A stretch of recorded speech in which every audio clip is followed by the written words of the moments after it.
नमस्कार बच्चों, online classes में आपका स्वागत है।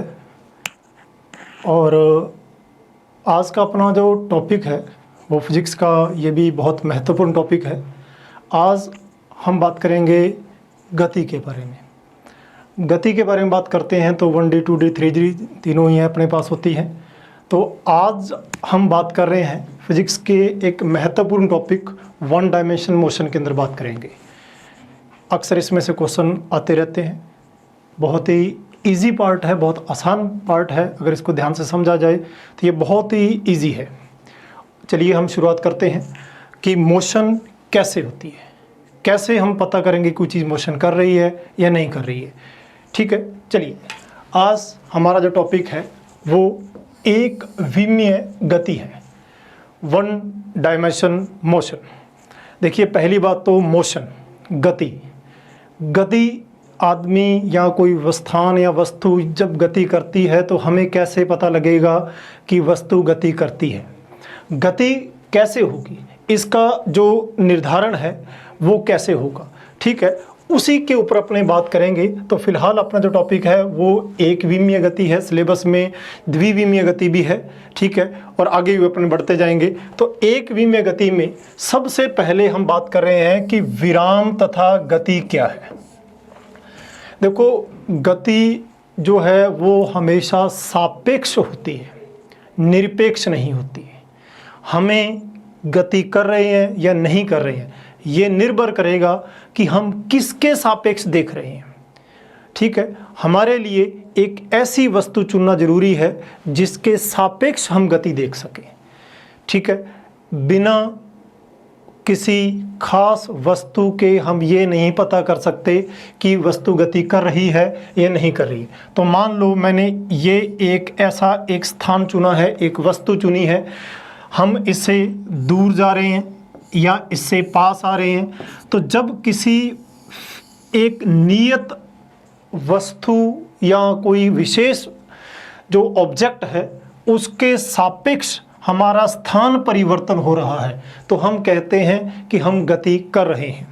यदि उस ऑब्जेक्ट के सापेक्ष आपका स्थान परिवर्तन नहीं हो रहा है तो हम कह रहे हैं कि हम गति नहीं कर रहे हैं, मतलब हम विराम में हैं। तो इसलिए हम विराम में हैं या गति कर रहे हैं, ये निर्भर करेगा कि आप किसके सापेक्ष बात कर रहे हो। ठीक है, किसके सापेक्ष बात कर रहे हो, इसलिए ये हमेशा हमारे पास एक निरपेक्ष नहीं हो सकता, सापेक्ष ही रहेगा। तो गति के बारे में था।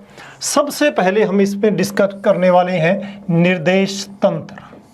देखिए, गति हो रही है या नहीं हो रही है ये हम पता करने के लिए हमें एक ऑब्जेक्ट चुनना पड़ेगा, एक स्थान चुनना पड़ेगा, एक वस्तु चुननी पड़ेगी, या जो अपने कार्टेशियन कोऑर्डिनेट सिस्टम जो है, अपने कार्तीय निर्देशांक पद्धति हम ऐसे भी लेते हैं। ठीक है, इससे किसी वस्तु यहाँ पड़ी हुई है और इसके निर्देशांक है x1, y1 और z1, और इसकी इससे कुछ समय बाद यहाँ चली गई, ये हो गया x2, y2 और z2।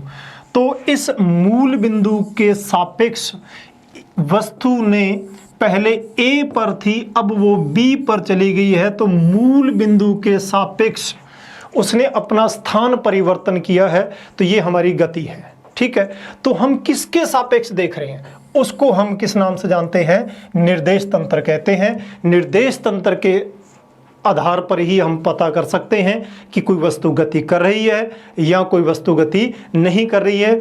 ठीक है, मैं इस बोर्ड के पास खड़ा हूं, बोर्ड मेरे लिए निर्देश तंत्र है। यदि मैं इससे दूर हटता हूं तो मैं ये कहूंगा कि मैंने बोर्ड के सापेक्ष गति करी है।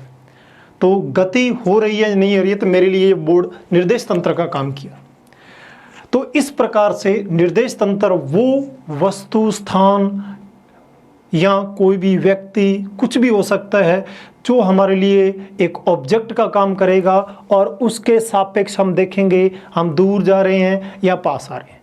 ठीक है, यदि उससे आपका स्थान बराबर दूरी पर बना रहेगा तो हम कहेंगे उसके सापेक्ष गति नहीं हो रही, उसके सापेक्ष या तो आपको दूरी बढ़नी चाहिए या कम होनी चाहिए, तो ही आपकी ये गति मानी जाएगी। ये निर्देश तंत्र हमें प्रदर्शित करते हैं कि आप गति कर रहे हैं तो कैसी गति कर रहे हो, किधर जा रहे हो। ठीक है, आगे बढ़ते हैं। निर्देश तंत्र जो हमें ये बताएंगे कि कोई वस्तु गति कर रही है, ठीक है, तो हम उसके ऑब्जेक्ट लेके चलेंगे कि उसके सापेक्ष हमारी गति चल रही। निर्देश तंत्र कितने प्रकार के होते हैं? पहला निर्देश तंत्र जो होता है वो होता है जड़त्वीय निर्देश तंत्र, ठीक है।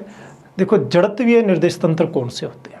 ये वो निर्देश तंत्र होते हैं या तो ये विराम में होते हैं, ठीक है, या ये एक समान वेग से गति कर रहे होते हैं। या तो ये विराम में होंगे या एक समान वेग से गति कर रहे होंगे। ऐसी वस्तुओं के सापेक्ष जब हम अपनी स्थिति या गति या त्वरण नापते हैं तो ऐसे निर्देश तंत्र को जड़त्वीय निर्देश तंत्र कहते हैं। हालांकि पूरी तरह कोई भी विराम अपने जड़त्वीय निर्देश तंत्र नहीं होता, ठीक है, लेकिन फिर भी हम जैसे पृथ्वी, मैं ये कह रहा हूँ कि मैं चल रहा हूँ तो मैं पृथ्वी के सापेक्ष गति कर रहा हूँ, पृथ्वी को विराम मानते हुए, तो एक ये मार्कर नीचे गिरा, ये मार्कर नीचे गिरा तो पृथ्वी के सापेक्ष गिरा, यानी कि मैंने उस वक्त पृथ्वी को विराम मानते हुए मार्कर की गति के बारे में जानकारी प्राप्त करी है, ठीक है। इसलिए ये जड़त्वीय निर्देश तंत्र होते हैं जो या विराम होते हैं या एक समान वेग से गति कर रहे होते हैं, और ये निर्देश तंत्र न्यूटन के नियमों की पालना करते हैं, ठीक है। यानी कि न्यूटन का नियम क्या कहता है? F बराबर ma, इस नियम को पालना करता है। यदि किसी वस्तु पर जो है त्वरण के बारे में जानकारी प्राप्त करें तो यदि किसी वस्तु पर लगने वाला बाह्य बल जो है वो 0 है तो उसका त्वरण भी 0 होगा, ठीक है।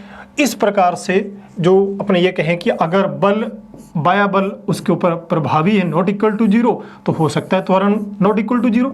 तो ये अपने पास ऐसे निर्देश तंत्र जो न्यूटन के नियमों की पालना करते हैं, एक समान वेग से गतिमान रहते हैं या विराम में होते हैं, ऐसे निर्देश तंत्र को हम जड़त्वीय निर्देश तंत्र के रूप में लिखते हैं, ठीक है। फ्रेम ऑफ रेफरेंस कहते हैं, ठीक है। इनर्शिया फ्रेम ऑफ रेफरेंस के बारे में बात कर रहे हैं अपने। दूसरा जो आ जाता है ये होते हैं अजड़त्वीय निर्देश तंत्र। अजड़त्वीय निर्देश तंत्र कौन से होते हैं? देखिए, अजड़त्वीय निर्देश तंत्र वो होते हैं, हम किसी भी वस्तु के सापेक्ष अपनी जब स्थिति नोट करते हैं, ठीक है, वो वस्तु के बारे में जानकारी बात करें तो वो जो है वो त्वरित गति से जो है गतिमान होनी चाहिए, यानी कि उसमें त्वरण होना चाहिए, त्वरित होनी चाहिए, ठीक है, उसका जो त्वरण इसमें होना चाहिए। ऐसे जो है अजड़त्वीय निर्देश तंत्र कहलाते हैं। और इसके लिए संभव हो सकता है कि किसी वस्तु पर लगने वाला बल यदि 0 है तो हो सकता है कि उसका त्वरण नॉट इक्वल टू 0 हो, और ये न्यूटन के नियमों की पालना नहीं करते हैं। ऐसे अजड़त्वीय निर्देश तंत्र कहलाते हैं। अजड़त्वीय निर्देश तंत्र में छद्म बल काम करते हैं, छद्म बलों के रूप में लिया जाता है। तो इस प्रकार से हमने हल्की सी डिस्कस करी है। हम एक आगे अपना न्यूटन के गति के नियम वाला चैप्टर आएगा, उसमें इनकी डिटेल से और व्याख्या करेंगे हम। तो फिलहाल हम निर्देश तंत्र के बारे में बात कर रहे थे। तो निर्देश तंत्र वो होते हैं जिनके सापेक्ष किसी वस्तु के बारे में गति, स्थिति, त्वरण के बारे में जानकारी प्राप्त की जाती है, निर्देश तंत्र होते हैं। निर्देश तंत्र 2 प्रकार के होते हैं, जड़त्वीय निर्देश तंत्र और अजड़त्वीय निर्देश तंत्र। तो हमने निर्देश तंत्र के बारे में बात की। आगे बढ़ते तो देखिए, बिंदु द्रव्यमान, पॉइंट मास, हमारा जो नेक्स्ट टॉपिक है वो बिंदु द्रव्यमान है। बिंदु द्रव्यमान का मतलब क्या? बिंदु द्रव्यमान का मतलब है तुलनात्मक रूप से किसी चीज़ का बहुत छोटा होना, ठीक है। बिंदु द्रव्यमान के रूप में लिखा जा सकता है। एक प्रकार की मात्रकहीन, विमाहीन राशि कह सकते हैं इसको, ठीक है। बिंदु द्रव्यमान है ऐसा द्रव्यमान जो तुलनात्मक रूप से नगण्य माना जा सके। लेकिन हम यहाँ पर डिस्टेंस या डिस्प्लेसमेंट की बात करेंगे, दूरी या विस्थापन की बात करेंगे। उस हिसाब से यदि हम इसकी डिस्कस करें तो किसी भी वस्तु के द्वारा तय की गई जो दूरी है, उस दूरी के सापेक्ष यदि वस्तु का आकार नगण्य है तो उसे हम बिंदु द्रव्यमान के रूप में जानते हैं। तय की गई दूरी के सापेक्ष, जैसे कोई एक व्यक्ति कार से दिल्ली से आगरा जा रहा है, तो दिल्ली से आगरा की डिस्टेंस के सामने उस कार का आकार जो है वो बहुत छोटा है, तो वहाँ वो बिंदु द्रव्यमान के रूप में काम करेगा। तुलनात्मक रूप से बहुत छोटा जो होता है उसे हम बिंदु द्रव्यमान के रूप में जानते हैं। हो जाएगा, तो ये बिंदु द्रव्यमान अपने बात आ गई। ठीक है, अब अपने मेन टॉपिक पे चलते हैं। बहुत ही महत्वपूर्ण टॉपिक है दूरी और विस्थापन। देखिए, हम इन दोनों बातों में के रूप में अलग अलग इनके बारे में जानकारी प्राप्त करेंगे कि दूरी क्या होती है, विस्थापन क्या होता है। ठीक है, इन दोनों का आपस का रिलेशन क्या है। तो सबसे पहले हमने दूरी और विस्थापन में मैंने दूरी उठाया। देखिए, दूरी का मतलब है किसी एक बिंदु से दूसरी बिंदु तक जब गति की जाती है तो एक बिंदु से दूसरे बिंदु तक जाने में तय किया गया कुल पथ, टोटल डिस्टेंस। ठीक है, कुल पाथ, जो कुल दूरी है, कुल पथ मानते हैं, सारा रास्ता कितना तय हुआ है, ठीक है, उसको अपने दूरी कहते हैं। एक व्यक्ति ए पर है, उसने ए से लेकर बी तक जाना है। ठीक है, उसने ये रास्ता चुन लिया। हो सकता है वो ये रास्ता चुन लेता, हो सकता है वो ये रास्ता जाएगा। तो ये जो है, ये सारे की सारियाँ दूरी है। ये भी दूरी है, ये भी दूरी है, ये भी दूरी है। कोई दूरी बड़ी हो सकती है, कोई दूरी छोटी हो सकती है। इस प्रकार से तय किया गया कुल पथ जो है वो दूरी कहलाता है। ठीक है, दूरी के अंदर क्या क्या खासियत होती है। पहली बात जो है दूरी, ठीक है, एक अदिश राशि है। इसका डायरेक्शन से कोई लेना देना नहीं है। ठीक है, आपको जाना जहाँ है तो आप बिल्कुल स्ट्रेट थोड़ी जाओगे, आप गलियों से होते जाओगे, गली कोई इधर जा रही है, कोई इधर जा रही है। तो इस प्रकार से तय किया गया कुल पथ में हम डायरेक्शन नहीं लेके चलते, इसलिए दूरी एक अदिश राशि मानी जाती है। दूरी, दूसरा पॉइंट इसमें लिखा जाए तो दूरी जो है ये सदैव, दूरी जो है सदैव धनात्मक होती है।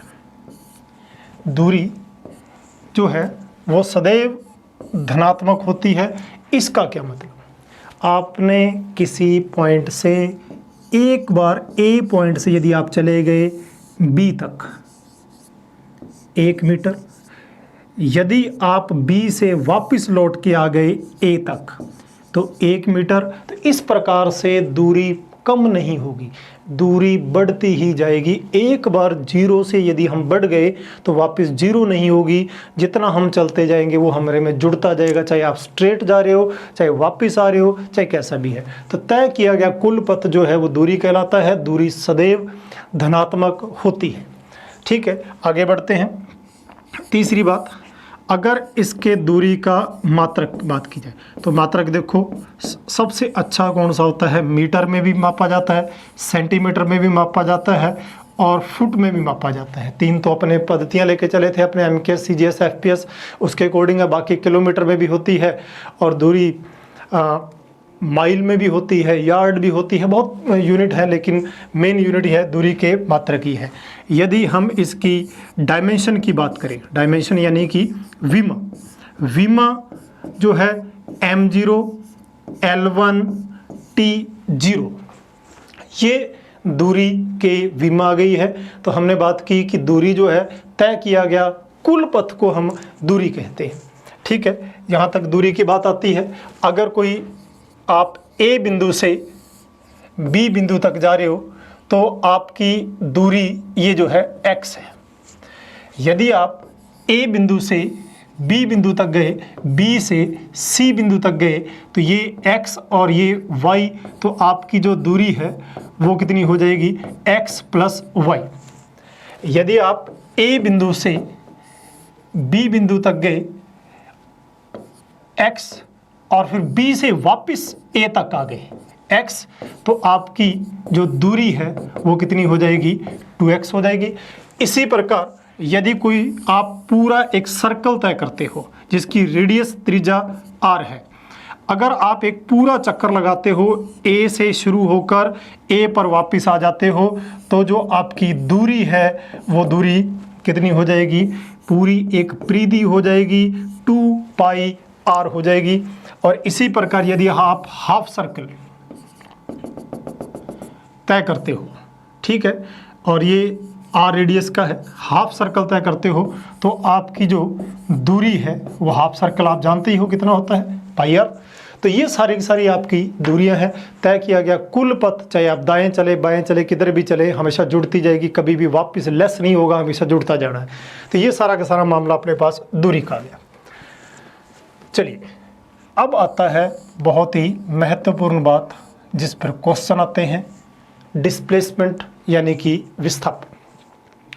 देखिए विस्थापन में क्या होता है, इसमें आपको प्रारंभ कहाँ से किया है, अंत कहाँ है, उन दोनों के बीच का एकदम स्ट्रेट लाइन, एकदम सीधा पथ, उसको अपने विस्थापन कहते हैं। ठीक है, तो दो बिंदुओं के मध्य का सीधा पथ, ठीक है, इसमें कुल नहीं आएगा, आप कौन सा रास्ता वो नहीं है, स्ट्रेट लाइन एकदम आमने सामने एकदम सीधी रेखा जो है वो क्या कहलाती है, विस्थापन कहलाती है। जैसे अगर मैं बात करूं ए बिंदु और यहाँ पर बी बिंदु है, यहाँ से ए से बी ये भी रास्ता है, ये भी रास्ता है, तो ये भी दूरी है, ये भी दूरी है और ये भी दूरी है। दूरियां तो सारी होती हैं, लेकिन विस्थापन क्या होता है, विस्थापन का मतलब होता है दो बिंदुओं के बीच का सीधा पथ। तो ये जो लाइन है, ये वाली सीधा पथ, ये जो है विस्थापन है। यानी कि विस्थापन सारे नहीं हो सकते, दूरियां दो बिंदुओं के बीच अनंत हो सकती हैं, लेकिन विस्थापन दो बिंदुओं के बीच अद्वितीय है, यानी कि सिंपल एक रीडिंग ही रहेगी। इसलिए यदि मैं स्ट्रेट लाइन की बात करता हूं तो स्ट्रेट लाइन में तो दूरी और विस्थापन आपस में बराबर है, बाकियों के लिए बात करता हूं तो दूरी जो है विस्थापन से बड़ी है। इसलिए यहां पर मैं ये भी लिख सकता हूं कि दूरी या तो विस्थापन से बड़ी होती है या सरल रेखा के लिए दूरी विस्थापन के बराबर होती है।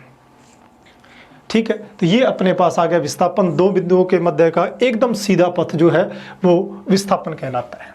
कुछ बातें, नंबर एक जो है विस्थापन, सदिश राशि है। तो विस्थापन जो है वो एक वेक्टर क्वांटिटी है, सदिश राशि है। ठीक है, इसमें डायरेक्शन इंपॉर्टेंट रहेगी, दो बिंदुओं के बीच का सीधा पथ लिया जाएगा, सदिश राशि है, इसलिए ये धनात्मक भी हो सकती है, ऋणात्मक भी हो सकती है और जीरो भी हो सकती है। तो विस्थापन धनात्मक, ऋणात्मक या जीरो हो सकता है, क्योंकि विस्थापन एक सदिश राशि है, दूरी एक अदिश राशि थी। ठीक है, दूरी एक अदिश राशि थी, इसलिए दूरी सदैव धनात्मक होती है। जबकि विस्थापन की बात करूं तो विस्थापन जो है धनात्मक, ऋणात्मक या जीरो हो सकता है। नंबर दो बात, यदि मैं इसके मात्रक की बात करूं तो मात्रक तो वही पहले वाला है, मीटर हो सकता है, सेंटीमीटर हो सकता है या फुट हो सकता है। तीसरी बात करते हैं अपने, अगर इसकी विमा की बात की जाए तो विमा इसकी m0, L1 जो है T0, ये इसकी विमा रहती है। तो विस्थापन एक सदिश राशि है, दो बिंदुओं के बीच का एकदम सीधा पथ जो है वो विस्थापन कहलाता है। ठीक है, चलिए मैं बात करता हूँ विस्थापन की। तो एक बिंदु A से आप जा रहे हो B तक, यहाँ X, तो यहाँ पर मेरे पास स्ट्रेट लाइन की यहाँ तक बात आती है, तो यहाँ पर जो विस्थापन हो गया है वो कितना हो गया है, x। लेकिन यदि मैं ऐसे लिखूँ A से B, B से C, ये x है, ये y है, तो विस्थापन ये एकदम सीधा पथ। तो यहाँ पर जो विस्थापन आएगा वो आएगा √x² प्लस y²। ये x और y डायरेक्शन की बात कर रहा हूँ मैं। यहाँ पर मैं 3 डायमेंशन में जाता हूँ, ये A बिंदु से आप B पर जाते हो, B से आप C पर जाते हो, C से आप D पर जाते हो। ये x डायरेक्शन है, ये y डायरेक्शन है, ये z डायरेक्शन है। यदि आपको विस्थापन पूछा जाए तो एकदम स्ट्रेट लाइन आएगी।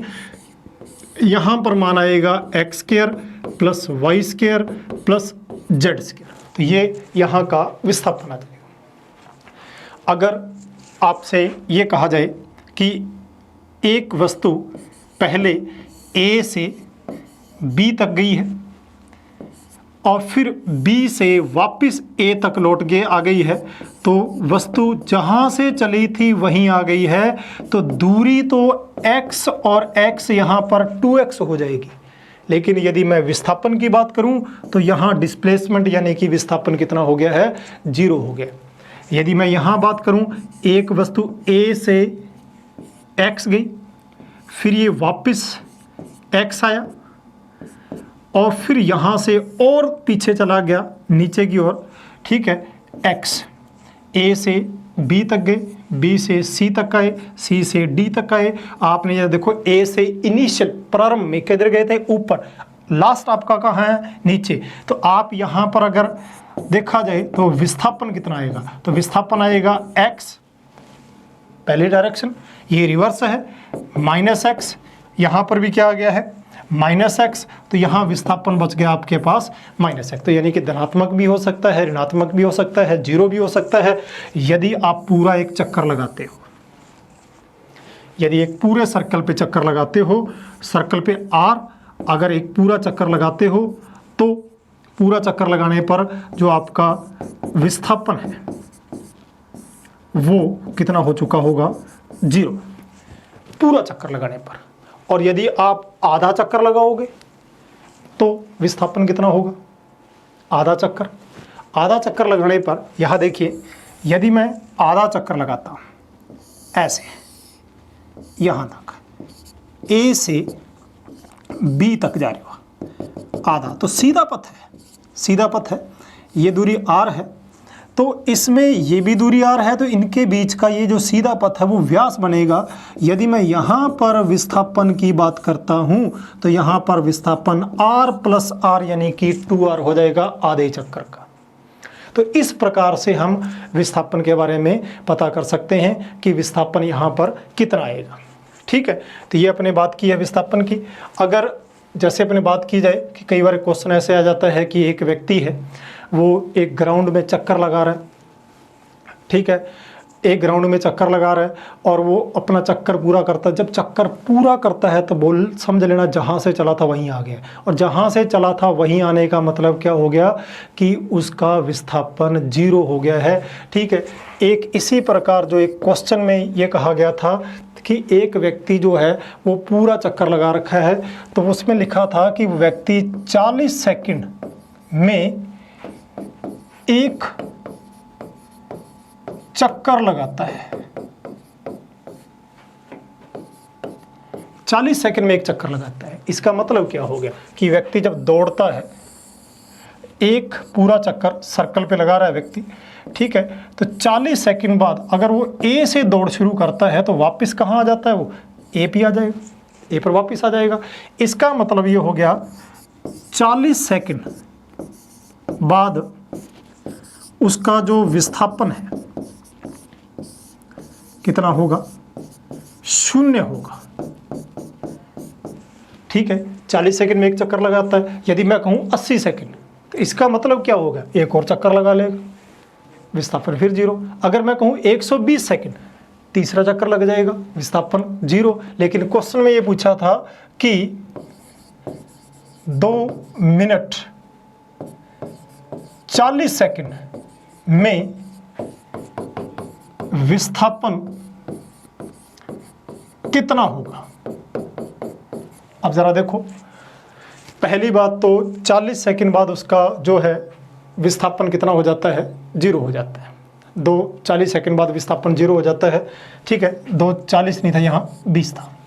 अब जरा चलते हैं 2 मिनट, तो इस टाइम का कितना हो गया, ये 2 मिनट का मतलब हो गया कि 120 सेकंड प्लस 20 सेकंड बराबर 140 सेकंड। अब जरा 140 सेकंड, आप जानते हो हर एक 40 सेकंड बाद उसका विस्थापन जीरो हो रहा है तो 40 3 चक्कर लगा चुका होगा, तो यहाँ इसका जो है विस्थापन जीरो हो चुका होगा। लेकिन जो पीछे 20 सेकंड बचते हैं वो 40 सेकंड में एक चक्कर पूरा करता है, तो 20 सेकंड में आधा चक्कर पूरा चलेगा, आधा चक्कर होगा। अगर वो आधा चक्कर पूरा करता है, ठीक है, तो आधा चक्कर पूरा करता है, तो वो यहाँ पर 3 चक्कर लगाने के बाद वो व्यक्ति यहाँ पर होगा। अगर उसकी प्रारंभिक स्थिति ए है तो अंतिम स्थिति बी होगी। और वो ये पूछता है कि 40 सेकंड जो है एक चक्कर पूरा कर लेता है, तो 2 मिनट 20 सेकंड बाद उसका विस्थापन क्या होगा, ठीक है, तो वो क्या होगा, वृत्त के व्यास के बराबर,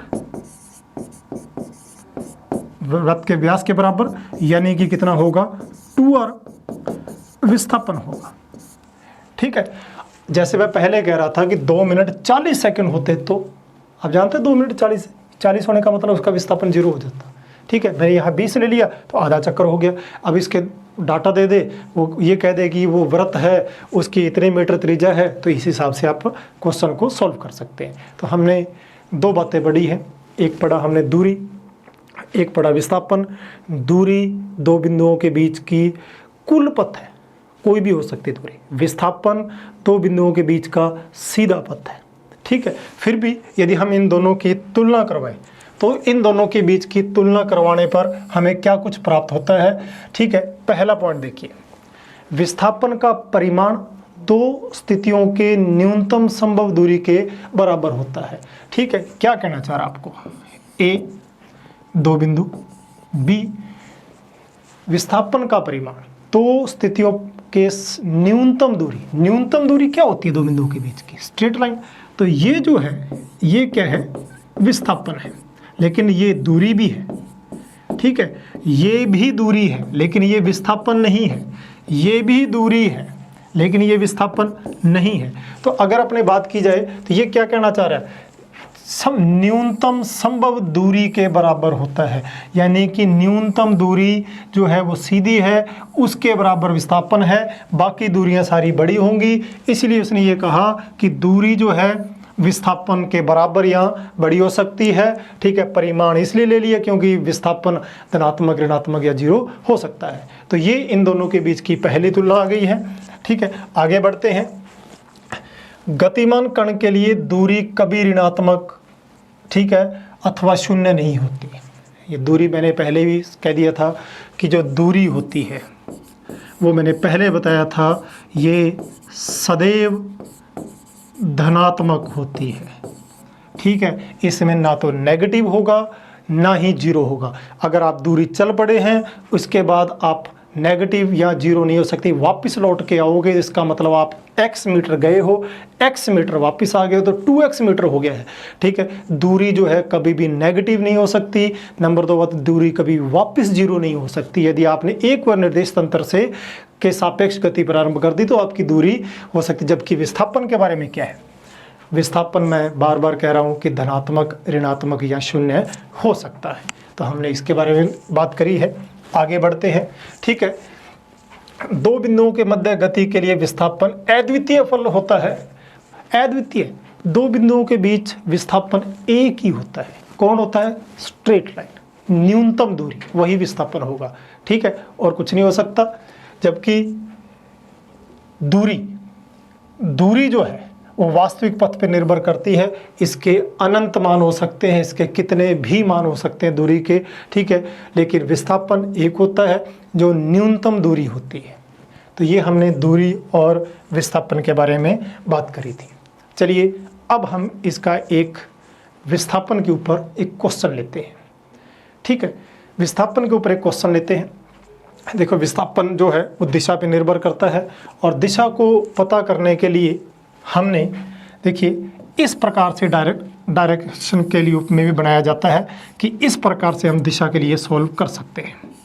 ये देखिए, इधर हम हमेशा ईस्ट बांधते हैं, ये हमारे लिए वेस्ट होता है, ये नॉर्थ होता है और ये साउथ होता है।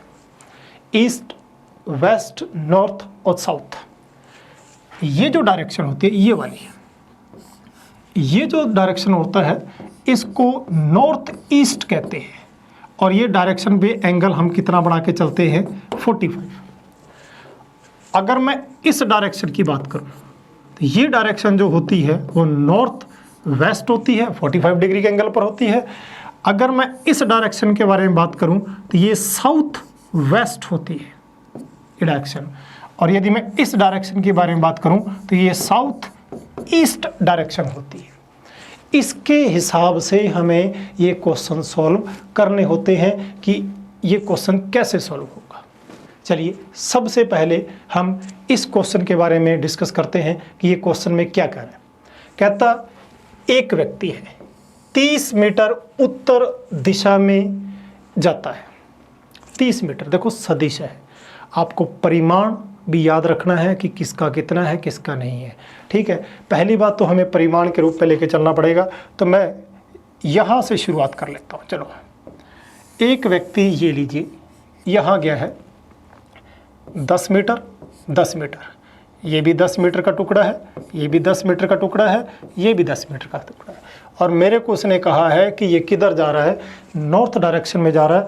तो हमने सबसे पहले उस क्वेश्चन के अकॉर्डिंग बात की कि एक व्यक्ति 30 मीटर उत्तर दिशा में जा रहा है। इसके बाद क्या हो रहा है, इसके बाद कहता है कि व्यक्ति 20 मीटर पूर्व दिशा में जा रहा है। तो ये हमारा ईस्ट है, तो हाँ व्यक्ति इस डायरेक्शन में जाएगा पूर्व में, लेकिन 30 गया है, लेकिन इस डायरेक्शन में 30 नहीं जा रहा है।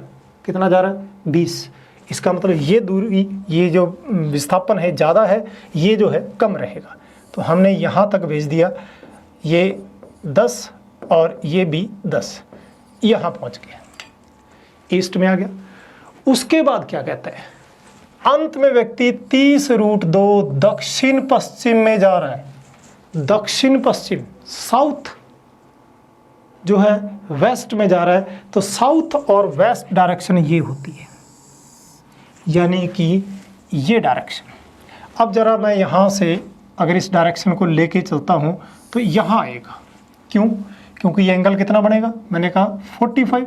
अगर ये एंगल 45 है तो ये 10, ये 10, ये भी 10, ये 10, क्योंकि पूरा पूरा काटेगा।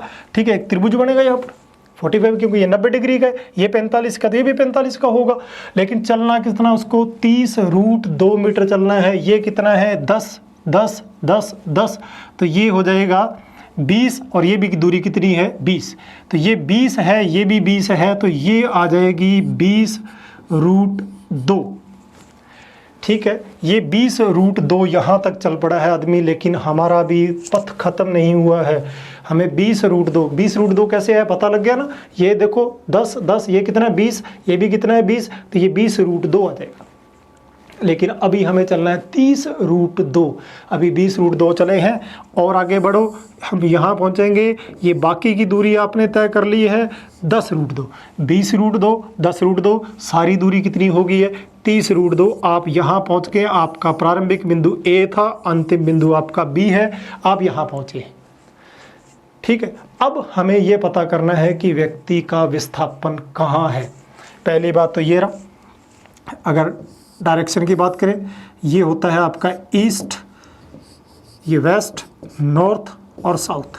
आप इधर डायरेक्शन में है, इस तरफ आए हो, तो ये जो डायरेक्शन है ये कितनी है, पहली बात तो वेस्ट है। ए के सापेक्ष बी की स्थिति वेस्ट है। ठीक है, फिर ये 10√2 है, ये कितना था 10, तो फिर ये कितना आएगा 10√2 10, तो ये कितना होना चाहिए 10 और वो भी पश्चिम में, वेस्ट में, तो 10 मीटर पश्चिम की ओर अपना आंसर आ जाएगा।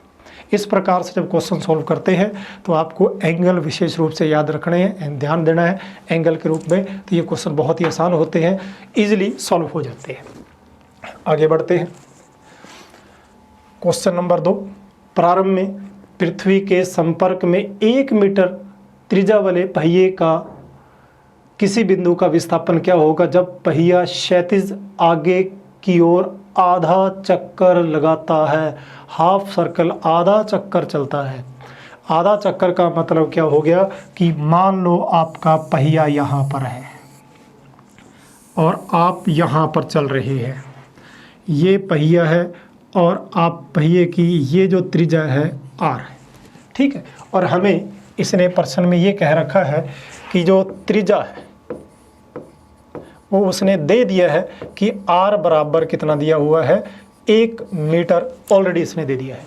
लेकिन हम ये मानते हैं कि अभी r मान के चलते हैं, पृथ्वी के संपर्क में a बिंदु है तो b बिंदु जो है ऊपर है, AB पहिए का व्यास है। ठीक है, अगर ये r है तो फिर ये दूरी भी कितनी होगी, r होगी।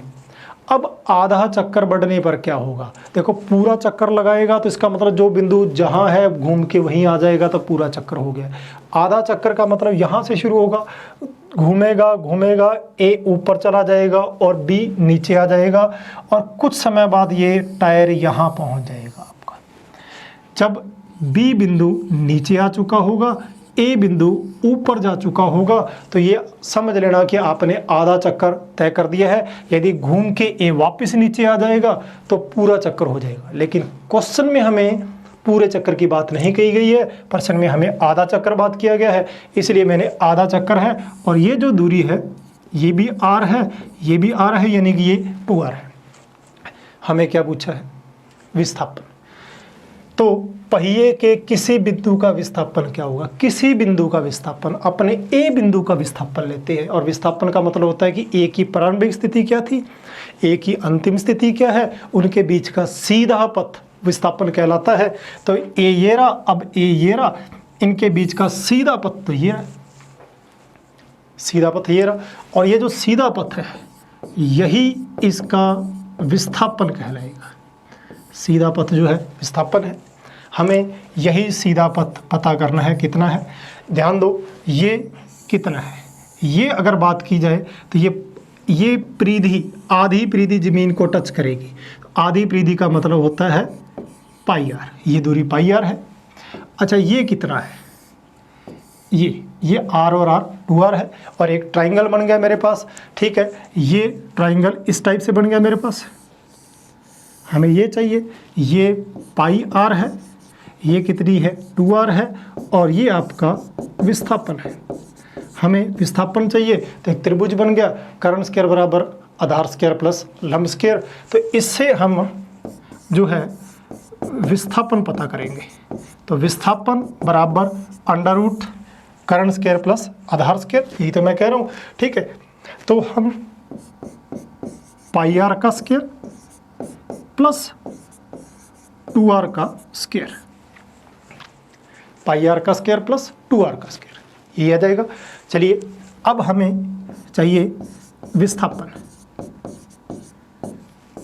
ठीक है, विस्थापन के लिए बराबर अंडर रूट, क्यों, r बराबर हमें ऑलरेडी दे रखा है, कितना 1 मीटर। ये रहा, अगर r 1 मीटर दे रखा है तो r की जगह 1 लिख दो, तो ये सीधा हो जाएगा पाई स्क्वायर प्लस r तो 1 है, 2 का वर्ग कितना हो गया 4। तो ये हमारे पास मान आ गया पाई स्क्वायर प्लस 4 का रूट, यानी कि हमारे पास विस्थापन का मान जो है पाई स्क्वायर प्लस 4, ये आ गया हमारा मान हो जाएगा। तो ये हमने इसके लिए विस्थापन के आधार पर कोई क्वेश्चन सॉल्व करे हैं कि विस्थापन का जो है कितना मान आएगा। ठीक है, विस्थापन का आने के बाद कई बार, हालांकि 1D में नहीं है ये, लेकिन घड़ी के बारे में भी विस्थापन पूछा जा सकता है कि ये एक घड़ी है, उसकी ये एक सुई है, निडल है, मिनट वाली मान लो। ठीक है, कहेगा कि एक घड़ी के मिनट वाली सुई का 15 मिनट बाद विस्थापन क्या होगा। तो ये घड़ी है, इसकी सुई R है, तो हमें ये विस्थापन पूछा जा सकता है कि उसकी नोक का विस्थापन कितना हो गया। ये एंगल कितना है अपने पास, थीटा है। अगर किसी भी घड़ी की सुई का नोक का विस्थापन पूछा जाए तो इसके विस्थापन के लिए एक डायरेक्ट फॉर्मूला याद रखना, डेल्टा आर विस्थापन बराबर होता है 2r साइन थीटा बाय 2। इससे घड़ी की जो सुई होती है उसका विस्थापन पता किया जा सकता है। ठीक है, फॉर एग्जाम्पल अपन से कहते हैं 20 मिनट बाद बड़ी सुई का विस्थापन क्या है, एक सुई है उसकी लंबाई 5 सेंटीमीटर है, 20 मिनट बाद उसकी नोक का कितना विस्थापन हो जाएगा, इस टाइप से क्वेश्चन पूछा जाएगा, यानी कि अपने को एंगल पता होना चाहिए। ठीक है, अब ज़रा देखते हैं, मिनट की सुई पूरा एक चक्कर लगाती है, तो अगर देखा जाए तो 60 मिनट, ठीक है, 60 मिनट में 360 डिग्री का कोण तय कर देती है। तो 1 मिनट में 360/60 6 डिग्री का कोण तय करती है। हो जाएगा यहाँ तक।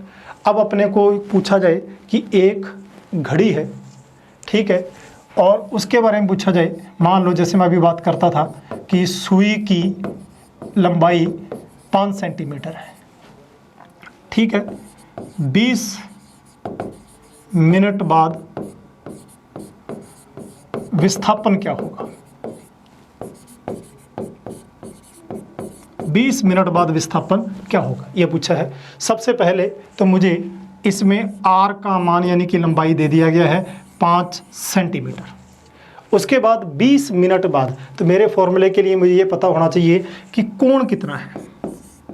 कोण बराबर हो गया, एक जो है मिनट 6 डिग्री का कोण तय करता है, तो 20 मिनट का कितना हो जाएगा? 20 गुणा 6, ठीक है, कितना हो जाएगा? 120 डिग्री। तो विस्थापन पूछा जाए, विस्थापन कितना होगा? डेल्टा बराबर 2r साइन थीटा बाई 2, 120 बटे में 2। तो डेल्टा r बराबर आ जाएगा 2r साइन थीटा बाई 2 यानी कि साइन 60 डिग्री हो जाएगा। अब आपको क्या करना है, इसमें r का मान हीरा लंबाई दे रखी है उसने, ये यहाँ है, और साइन 60 का मान आप बहुत इजीली जानते हो। अब वैल्यू पुटअप करने हैं, मान रखना है आपको, चाहे वो 20 मिनट का पूछेगा, ठीक है, चाहे वो 10 मिनट का पूछे, चाहे 15 मिनट का पूछे, इस तरीके से क्वेश्चन सॉल्व किए जा सकते हैं। तो ये एक घड़ी की जो मिनट वाली सुई है उसका विस्थापन भी अपने इस तरीके से पता कर सकते हैं। तो अभी तक जो हमने बात कर रहे थे, तो आज के जो टॉपिक है हमने इसमें ये पढ़ा कि गति कैसे मापी जाती है। तो गति के लिए मैंने ये कहा कि गति जो है वो निरपेक्ष नहीं होती, सापेक्ष होती है। सापेक्ष के लिए हमें निर्देश तंत्र की आवश्यकता होती है। निर्देश तंत्र 2 प्रकार के होते हैं, जड़त्वीय निर्देश तंत्र और अजड़त्वीय निर्देश तंत्र। जड़त्वीय निर्देश तंत्र वो होते हैं जहाँ तो विराम होते हैं या एक समान वेग से गति करते हैं, न्यूटन के नियमों की पालना करते हैं। अजड़त्वीय निर्देश तंत्र वो होते हैं जो त्वरित वेग से गतिमान होते हैं, न्यूटन के नियमों की पालना नहीं करते हैं। उसके बाद हमने बिंदु द्रव्यमान पूछा, किसी द्वारा तय किए गए पथ के सापेक्ष किसी की जो आकार है वो एक बहुत छोटा हो, बिंदु द्रव्यमान कहलाता है। दूरी की बात की, किसी वस्तु द्वारा तय किया गया कुल पथ दूरी कहलाता है, ठीक है। दो बिंदुओं के बीच दूरी के अनंत मान हो सकते हैं। दूरी एक अदिश राशि है, हमेशा धनात्मक होती है। इसके बाद हमने बात की विस्थापन की। विस्थापन दो बिंदुओं के बीच की न्यूनतम दूरी, ठीक है, सरल रेखा को हमने बात की है। ये एक सदिश राशि है जो धनात्मक, ऋणात्मक या जीरो हो सकती है।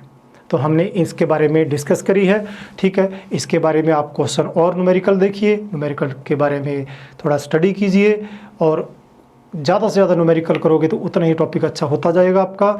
हम अगले जो टॉपिक है उसमें हम जो चाल और वेग के बारे में बात करेंगे, ठीक है।